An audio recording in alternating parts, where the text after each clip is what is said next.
संविधान सभा एवं संविधान निर्माण प्रक्रिया।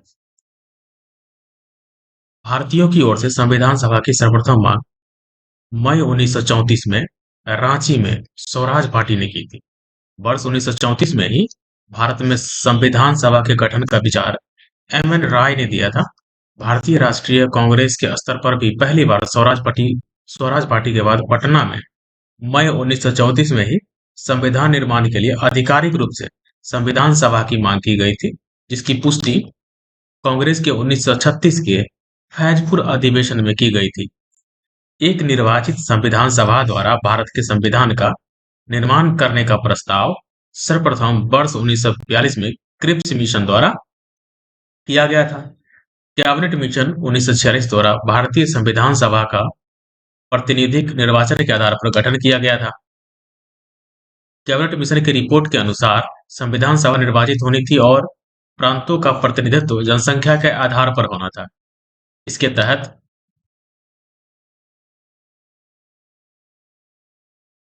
इसके तहत मोटे तौर पर प्रति 10 लाख व्यक्तियों पर एक प्रतिनिधि के निर्वाचन की व्यवस्था प्रस्तावित थी। संविधान सभा के कुल सदस्य संख्या 389 निर्धारित थी। इसमें से 296 सीट ब्रिटिश भारत के तथा 93 सीटें देसी रियासतों को आवंटित की जानी थी। ब्रिटिश भारत को आवंटित 296 सीटों में से 292 सदस्यों का चुनाव 11 गवर्नरों के प्रांतों से और 4 का चयन मुख्य आयुक्तों के प्रांतों से प्रत्येक में से एक से किया जाना था। देसी रियासतों के प्रतिनिधियों का चयन रियासतों के प्रमुखों द्वारा किया जाना था। संविधान सभा के लिए चुनाव जुलाई अगस्त 1946 में संपन्न हुए और 296 सीटों इसमें ब्रिटिश भारत को आवंटित में से कांग्रेस को 208, मुस्लिम लीग को 63 तथा छोटे समूह व स्वतंत्र सदस्यों को 15 सीटें मिली। देसी रियासतों ने प्रारंभ में संविधान सभा में भाग नहीं लिया और लेकिन 28 अप्रैल 1947 को प्रारंभ संविधान सभा के तृतीय अधिवेशन से इसमें भारतीय देसी रियासतों के प्रतिनिधि क्रमिक रूप से शामिल होना प्रारंभ हुए। संविधान सभा मुख्यतः अप्रत्यक्ष निर्वाचन का परिणाम थी। प्रांतों की विधानसभाओं का उपयोग निर्वाचक मंडल के रूप में किया गया। यह निर्वाचन वयस्क मताधिकार पर आधारित नहीं था। 1935 के अधिनियम के अनुसार मताधिकार कर, शिक्षा एवं संपत्ति के आधार पर सीमित था। 20 नवंबर 1946 को वायसराय ने निर्वाचित प्रतिनिधियों को आमंत्रित किया कि वे 9 दिसंबर 1946 को संविधान सभा की पहली बैठक में उपस्थित हों।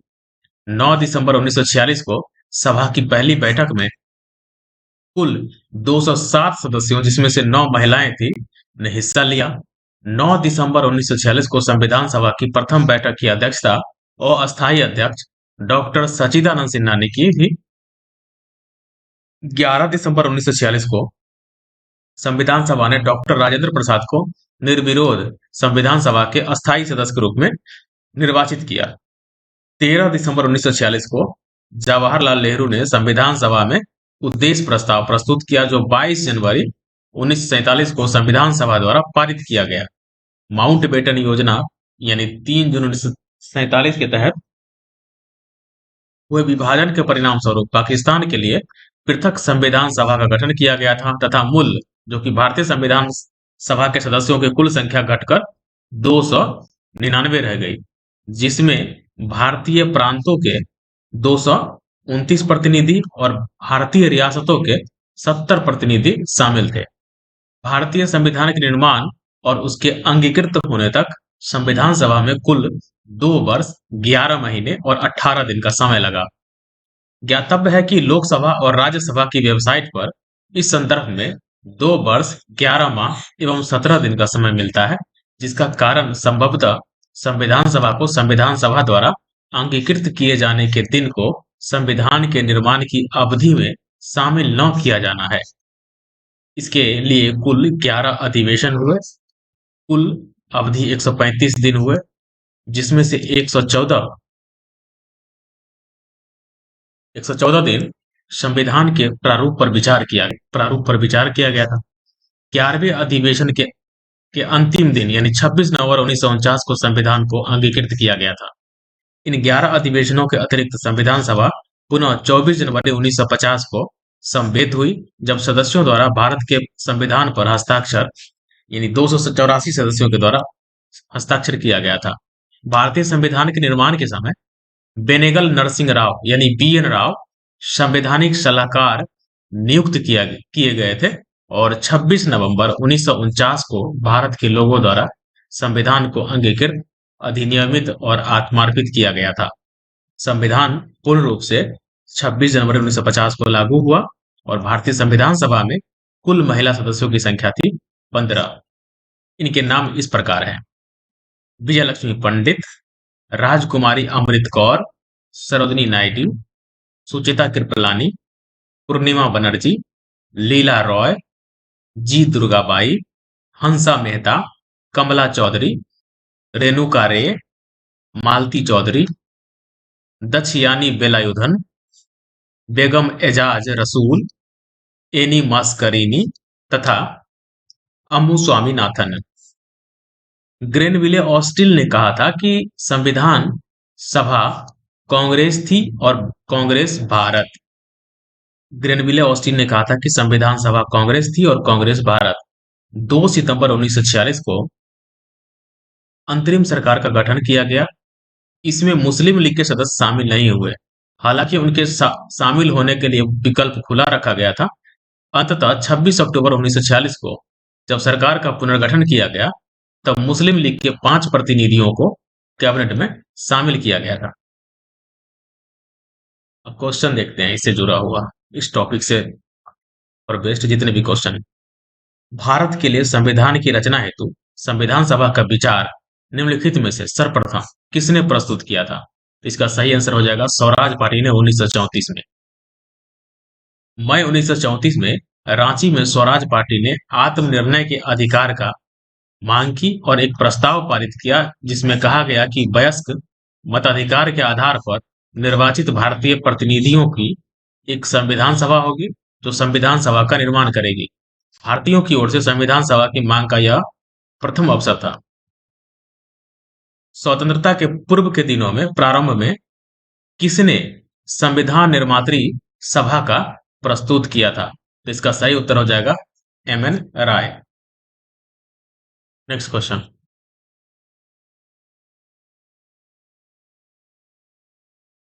वर्ष 1934 में ही भारत में संविधान निर्मात्री सभा का विचार MN राय ने दिया था।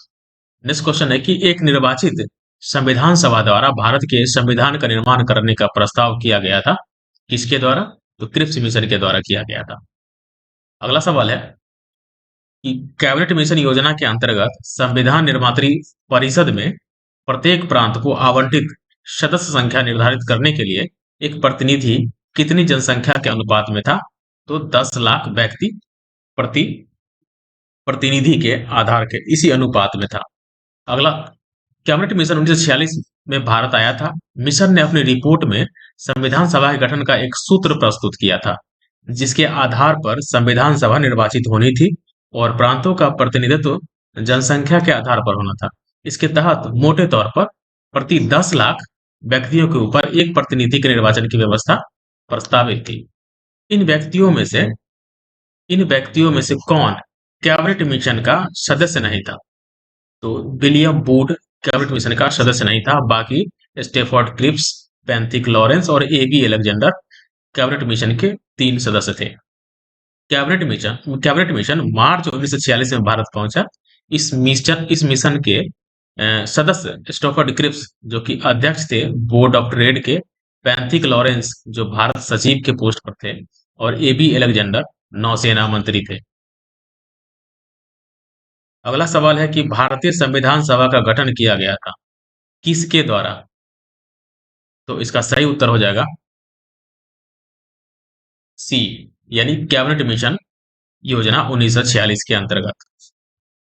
भारतीय संविधान का प्रातिनिधिक निर्वाचन के आधार पर गठन कैबिनेट मिशन योजना 1946 के अंतर्गत किया गया था। अगला सवाल है कि 1946 में निर्मित अंतरिम सरकार में कार्यपालिका परिषद के उपसभापति कौन थे? तो इसका सही उत्तर हो जाएगा जवाहरलाल नेहरू। 1946 में निर्मित अंतरिम सरकार में कार्यपालिका परिषद के उपसभापति थे। 24 सितंबर 1946 को अंतरिम राष्ट्रीय सरकार की घोषणा इस व्यवस्था के साथ की गई कि अंतरिम सरकार 2 सितंबर 1946 को कार्यभार संभालेगी। वायसराय इसमें कार्यपालिका परिषद का पदेन अध्यक्ष था तथा जवाहरलाल नेहरू को उपाध्यक्ष या उपसभापति बनाया गया था। अगला सवाल है निम्नलिखित में से कौन अगस्त 1946 में गठित प्रथम अंतरिम राष्ट्रीय सरकार का सदस्य नहीं था? तो डॉक्टर एस राधाकृष्णन इसके सदस्य नहीं थे। कैबिनेट मिशन योजना के आधार पर 24 अगस्त 1946 की घोषणा के तहत नवनिर्वाचित संविधान सभा से 2 सितंबर 1946 को भारत की अंतरिम सरकार का गठन किया गया था। इसमें सी राजगोपालाचारी शिक्षा मंत्री, डॉक्टर राजेंद्र प्रसाद खाद्य एवं कृषि मंत्री तथा जगजीवन राम श्रम मंत्री थे, जबकि डॉक्टर एस राधाकृष्णन इस प्रथम अंतरिम राष्ट्रीय सरकार के सदस्य नहीं थे। अगला सवाल है कि बेबल योजना के अनुसार कार्यकारी परिषद में हिंदू और मुस्लिम सदस्यों की संख्या समान होनी थी। ये कथन है और रीजन है बेबल का विचार था कि ऐसी व्यवस्था से भारत का बंटवारा बच जाता। इसका सही उत्तर है सी, कथन सी है पर कारण गलत है।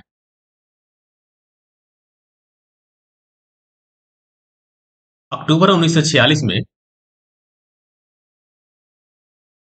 लिनलिथगो के स्थान पर आर्कीबॉल्ड बेबल वायसराय तथा गवर्नर जनरल नियुक्त किए गए।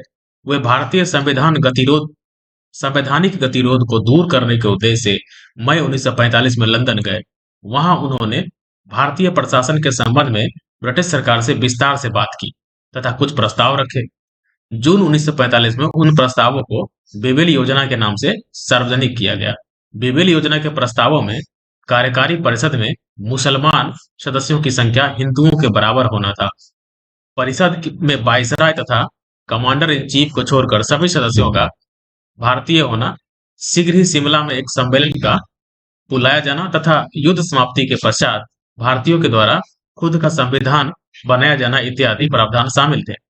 बेबेल योजना का उद्देश्य राजनीतिक गतिरोध दूर करना था, भारत को पूर्ण स्वशासन की दिशा में आगे बढ़ाना और संवैधानिक गतिरोध को दूर करना था। इसका उद्देश्य कहीं से भी हिंदू मुस्लिम एकता को दृढ़ करना नहीं था, जिससे भारत का विभाजन रुक सके। अतः कथन सत्य है पर कारण गलत है। अगला सवाल है निम्नलिखित में से कौन कथन संविधान सभा के विषय में सत्य है? पहला कथन है कि वह वयस्क मताधिकार पर आधारित थी। दूसरा कथन है यह प्रत्यक्ष निर्वाचन का परिणाम था। तीसरा है यह बहुदलीय निकाय थी। और चौथा कथन है उसने अनेक समितियों के माध्यम से कार्य किए। तो इसमें से 3 और 4 कथन सही है। यह बहुदलीय निकाय थी और उसने अनेक समितियों के माध्यम से कार्य किया। संविधान सभा के गठन के लिए राज्यों की विधानसभाओं का उपयोग निर्वाचन मंडल के रूप में किया गया, अतः संविधान सभा अप्रत्यक्ष निर्वाचन का परिणाम था। इसका निर्वाचन वयस्क मताधिकार पर आधारित नहीं था। संविधान सभा में अनेक दलों के लोग शामिल थे। इस सभा ने अपने कार्य का संचालन करने के लिए अनेक समितियों का गठन किया था। अगला सवाल है भारतीय संविधान सभा के संबंध में निम्नांकित में से कौन सा कथन सही है? पहला कथन है यह वयस्क मताधिकार पर आधारित नहीं, यह सही है। यह प्रत्यक्ष निर्वाचन का परिणाम थी। यह बहुदलीय संरचना नहीं, यह कई समितियों के माध्यम से कार्यरत थी। तो इसमें कथन ए और कथन डी ये सही है।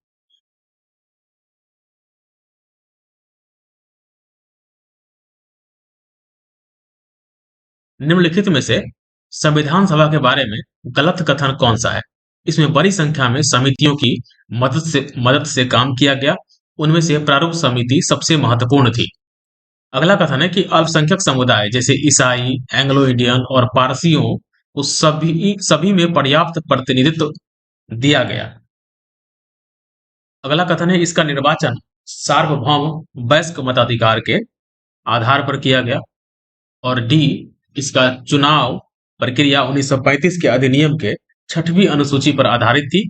कर, संपत्ति और शैक्षणिक योग्यता के कारण मताधिकार सीमित था। इसका सही उत्तर हो जाएगा सी, यानी कि इसका निर्वाचन सार्वभौम वयस्क मताधिकार के आधार पर किया गया था। ये गलत है, बाकी तीनों कथन सही है। संविधान सभा के सदस्य का निर्वाचन प्रांतीय विधानसभाओं के सदस्यों द्वारा अप्रत्यक्ष निर्वाचन के आधार पर हुआ था, न कि सार्वभौम वयस्क मताधिकार के आधार पर प्रत्यक्ष निर्वाचन द्वारा। कर, संपत्ति और शैक्षणिक योग्यता के आधार पर मताधिकार प्रदान किया गया था, सभी को मताधिकार प्रदान नहीं था। अगला सवाल है कि भारत भारत के संविधान का प्रारूप तैयार करने वाली संविधान सभा के सदस्यों को ए, ब्रिटिश संसद द्वारा नामित किया गया था, बी, गवर्नर जनरल द्वारा नामित किया गया था, सी, विभिन्न प्रांतों की विधानसभाओं द्वारा चुना गया था, या डी, भारतीय राष्ट्रीय कांग्रेस और मुस्लिम लीग द्वारा चुना गया था। सही उत्तर हो जाएगा इसका सी, विभिन्न प्रांतों की विधानसभाओं द्वारा चुना गया था।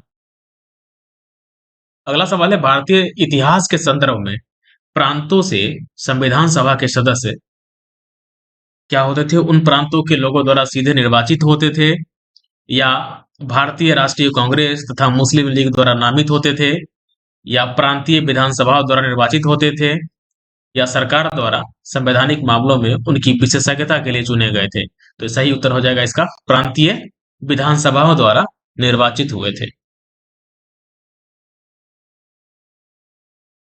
संविधान सभा में संविधान सभा में सदस्यों का चुनाव कैसे हुआ था?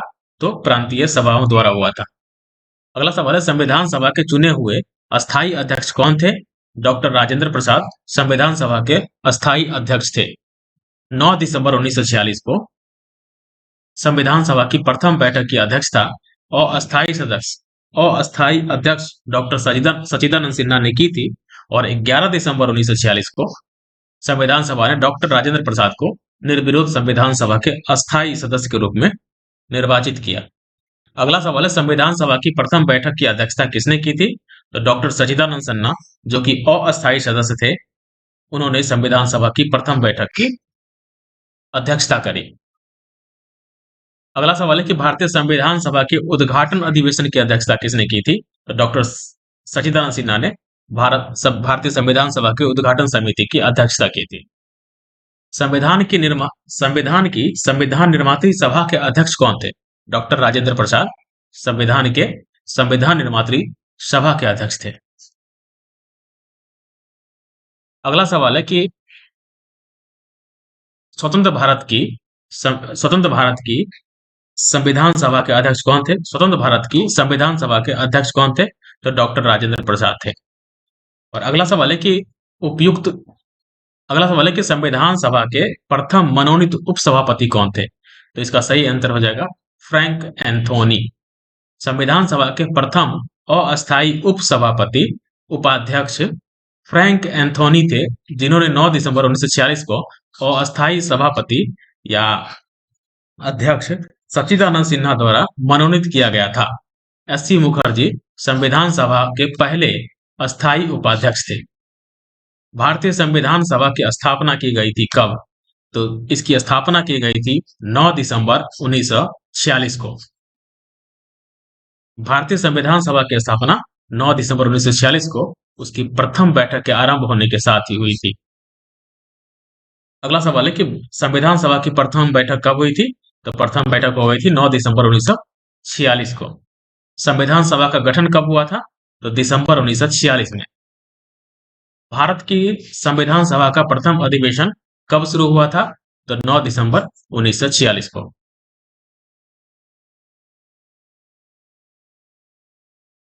भारतीय संविधान सभा की पहली बैठक कब हुई थी? 9 दिसंबर 1946 को। भारत को एक संविधान देने का प्रस्ताव संविधान सभा द्वारा पारित किया गया था कब? तो 22 जनवरी 1947 को प्रस्तावना को पारित किया गया था। अगला सवाल है कि इसका व्याख्या देख लेते हैं। 22 जनवरी 1947 को संविधान सभा द्वारा भारत को एक संविधान का उद्देश्य प्रस्ताव पारित किया गया था। उद्देश्य प्रस्ताव को 13 दिसंबर 1946 को संविधान सभा में जवाहरलाल नेहरू द्वारा पेश किया गया था। आगे चलकर यही उद्देश्य प्रस्ताव प्रस्तावना का प्रारूप बना। अगला सवाल है, संविधान सभा के सम्मुख संविधान की प्रस्तावना का प्रस्ताव किसने रखा था? तो जेएल नेहरू ने संविधान सभा के समक्ष प्रस्तावना का प्रस्ताव रखा था। संविधान सभा में उद्देश्य प्रस्ताव निम्न में से किस एक के द्वारा प्रस्तुत किया गया था? तो पंडित नेहरू के द्वारा प्रस्तुत किया गया था। अगला सवाल है कि भारतीय संविधान के निर्माण से संबंधित निम्नलिखित कथनों में से कौन सही है?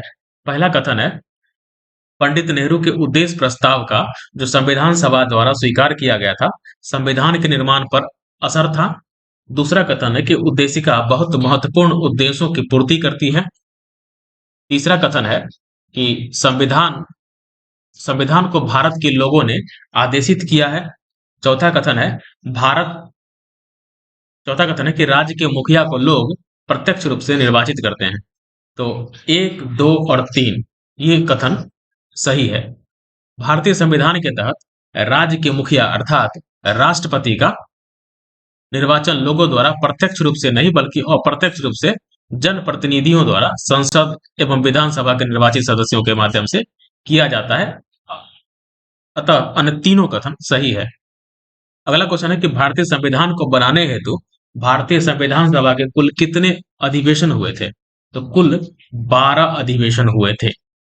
भारतीय संविधान के निर्माण में संविधान सभा को 2 वर्ष 11 महीने और 18 दिन का समय लगा और इस दौरान इसके कुल 11 अधिवेशन हुए थे और कुल मिला के ये अधिवेशन 165 दिन चले थे। 11वें अधिवेशन के अंतिम दिन यानी कि 26 नवंबर 1949 को संविधान को अंगीकृत किया गया था। इन 11 अधिवेशनों के अतिरिक्त संविधान सभा पुनः 24 जनवरी 1950 को समवेत हुई थी, जबकि सदस्यों द्वारा भारत के संविधान पर हस्ताक्षर किए गए थे। इस प्रकार निकटतम उत्तर जो है वो विकल्प सी से होगा। भारत की संविधान सभा की अंतिम बैठक की सही तिथि को बताइए? तो 24 जनवरी 1950 को अंतिम बैठक हुई थी। भारत के संविधान के निर्माण में संविधान सभा को कितना समय लगा था? तो 2 वर्ष 11 महीने और 18 दिन का समय लगा था। नेक्स्ट क्वेश्चन, सूची X को सूची Y से सुमेलित कीजिए और सूचियों के नीचे दिए गए कूटों का प्रयोग करते हुए सही उत्तर चुनिए। तो इस सूची को देख लेते हैं। संविधान सभा के पहले उपाध्यक्ष थे H.C. मुखर्जी। प्रारूप समिति के मूलतः एकमात्र कांग्रेसी सदस्य कौन थे? के.एम. मुंशी। राजस्थान की रियासतों का प्रतिनिधित्व किसने किया था? बी.टी. कृष्णमाचारी ने किया था। संघ संविधान समिति के अध्यक्ष कौन थे? जवाहरलाल नेहरू। संविधान सभा के पहले अस्थायी उपाध्यक्ष फ्रैंक एंथनी थे, जिन्हें 9 दिसंबर 1946 को अस्थायी अध्यक्ष सच्चिदानंद सिन्हा द्वारा नोमिनेट किया गया था।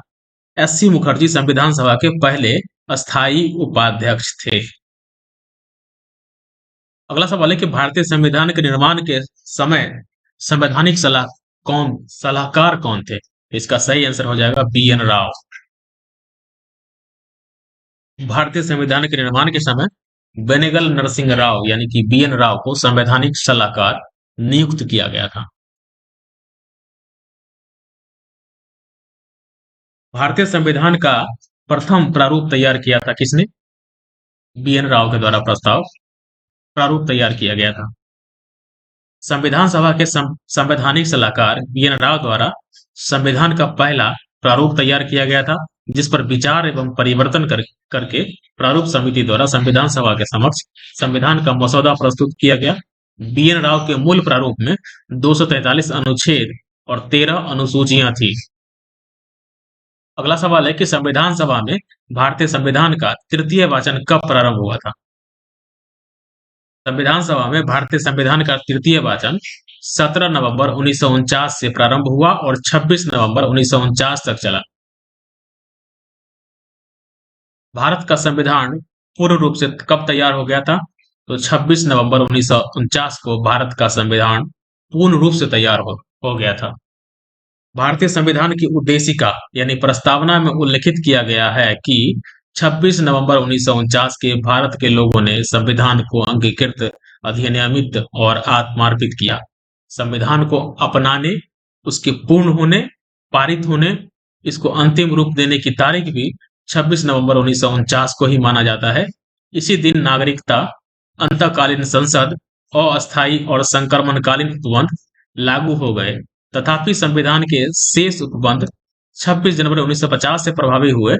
अतः संविधान के पूर्ण रूप से लागू होने तथा पूर्ण रूप से क्रियान्वित होने की तिथि के रूप में 26 जनवरी 1950 को ग्रहण करते हैं। अगला सवाल है कि भारतीय संविधान को संविधान सभा द्वारा कब अंगीकृत किया गया था? तो 26 नवंबर 1949 को संविधान सभा द्वारा संविधान को अंगीकृत किया गया था। अगला सवाल है, संविधान सभा द्वारा भारतीय संविधान को स्वीकृत किया गया था कब? तो 26 नवंबर 1949 को स्वीकृत किया गया था। भारत का संविधान किस तिथि को मनाया जाता है? तो 26 नवंबर 1949 को विधि दिवस के रूप में इसको मनाया जाता है। भारतीय संविधान कब लागू हुआ था? 26 जनवरी 1950 को लागू हुआ था। संविधान को 26 जनवरी के दिन लागू करने का निर्णय इसीलिए लिया गया क्योंकि पहला, कांग्रेस इस तिथि को 1930 में स्वतंत्रता दिवस के रूप में मनाया था, या इस तिथि को 1942 में भारत छोड़ो आंदोलन प्रारंभ किया गया था, या तीसरा, यह एक शुभ दिन था, या उपयुक्त में से कोई नहीं। इसका सही उत्तर हो जाएगा ए, यानी कि इस कांग्रेस ने इस तिथि को 1930 में स्वतंत्रता दिवस के रूप में मनाया था।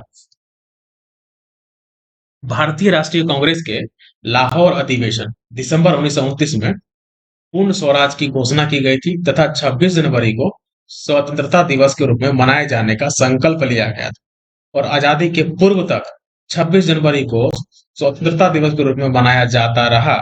परंतु भारत 15 अगस्त 1947 को स्वतंत्र हो गया। तब से प्रत्येक वर्ष 15 अगस्त को स्वाधीनता दिवस के रूप में मनाया जाने लगा, जबकि स्वतंत्रता प्राप्ति के पश्चात 26 जनवरी की तारीख को अविस्मरणीय बनाने हेतु भारतीय संविधान को पूर्णतः 26 जनवरी 1950 को लागू किया गया, और तब से प्रत्येक वर्ष 26 जनवरी को गणतंत्र दिवस के रूप में मनाया जाने लगा। भारतीय संविधान दिवस मनाया जाता है कब? 26 नवंबर को। भारतीय संविधान दिवस 26 नवंबर को मनाया जाता है। भारतीय संविधान 26 नवंबर 1949 को बनकर तैयार हुआ और संविधान सभा द्वारा अंगीकृत हुआ, और इसके कुछ प्रावधान इसी दिन लागू किए गए थे, जिसके फलस्वरूप इस दिन को संविधान दिवस के रूप में मनाया जाता है। जबकि भारतीय संविधान 26 जनवरी 1950 को पूर्ण रूप से लागू किया गया, और 26 जनवरी को गणतंत्र दिवस के रूप में मनाया जाता है। भारतीय संविधान को अपनाया गया था कब? सॉरी, भारतीय संविधान को अपनाया गया था संवैधानिक सभा के द्वारा। संविधान सभा के 11वें अधिवेशन में, जो कि 26 नवंबर 1949 को भारतीय संविधान संविधान सभा द्वारा अपनाया गया, यानी अंगीकृत और अधिनियमित किया गया। भारतीय अगला सवाल है कि भारतीय संविधान को 26 नवंबर 1949 को किसके द्वारा अधिनियमित किया गया? तो संविधान सभा के द्वारा अधिनियमित किया गया। भारत का संविधान अंगीकृत एवं अधिनियमित हुआ कब? तो नवंबर 26 1949 को। बी आर अम्बेडकर का संविधान सभा में निर्वाचन कहां से हुआ था? तो सही उत्तर हो जाएगा इसका महाराष्ट्र से। वर्ष 1946 में संपन्न संविधान सभा के प्रारंभिक चुनाव में डॉक्टर भीमराव अंबेडकर अविभाजित भारत के बंगाल प्रांत के पूर्वी भाग से निर्वाचित हुए। बाद में यह क्षेत्र पाकिस्तान में चले जाने के कारण डॉक्टर अंबेडकर भारतीय गणराज्य के बम्बई प्रेसिडेंसी के पूना संसदीय क्षेत्र से उपचुनाव में निर्वाचित होकर भारतीय संविधान सभा में सम्मिलित हुए। पूना सीट उनके लिए कांग्रेस के एम आर जयकर ने त्याग पत्र देकर रिक्त की थी। यद्यपि विकल्प ए में पश्चिम बंगाल है, फिर भी यह अभिष्ट विकल्प नहीं हो सकता क्योंकि डॉक्टर अंबेडकर पूर्वी बंगाल से प्रथमतः निर्वाचित हुए थे। अंततः उन्होंने बम्बई प्रेसिडेंसी से निर्वाचित सदस्य के रूप में संविधान सभा में कार्य किया था। अतः स्पष्ट है कि अभिष्ट उत्तर विकल्प बी है। डॉक्टर भीमराव अंबेडकर का जन्म और मृत्यु कब हुआ था? तो डॉक्टर भीमराव अंबेडकर का जन्म 1891 को, जबकि मृत्यु 1956 को हुआ था। यानी इसका बी सही हो जाएगा। भारतीय संविधान निर्माण में मुख्य भूमिका निभाने वाले डॉक्टर भीमराव अंबेडकर का जन्म 14 अप्रैल 1891 को महू मध्य प्रदेश में तथा मृत्यु 6 दिसंबर 1956 को दिल्ली में हुआ। निम्नलिखित कथनों पर विचार कीजिए। तृतीय गोलमेज सम्मेलन के विचार विमर्श की परिणति भारत सरकार अधिनियम 1935 के पारित होने के रूप में हुई। अगला कथन है कि भारत सरकार अधिनियम 1935 ने ब्रिटिश भारत के सूबों और भारतीय रियासतों के एक संघ पर आधारित ऑल इंडिया फेडरेशन के रूप में उपबंध किया। उपयुक्त में से कथनों में से कौन सा सही है? तो इसका सही उत्तर हो जाएगा सी, यानी एक और दो दोनों कथन सही है। तृतीय गोलमेज सम्मेलन के विचार विमर्श की परिणति भारतीय सरकार अधिनियम 1935 के पारित होने के रूप में हुई और भारत सरकार अधिनियम 1935 ने ब्रिटिश भारत के सूबों और भारतीय रियासतों के एक संघ पर आधारित ऑल इंडिया फेडरेशन के गठन का काम किया।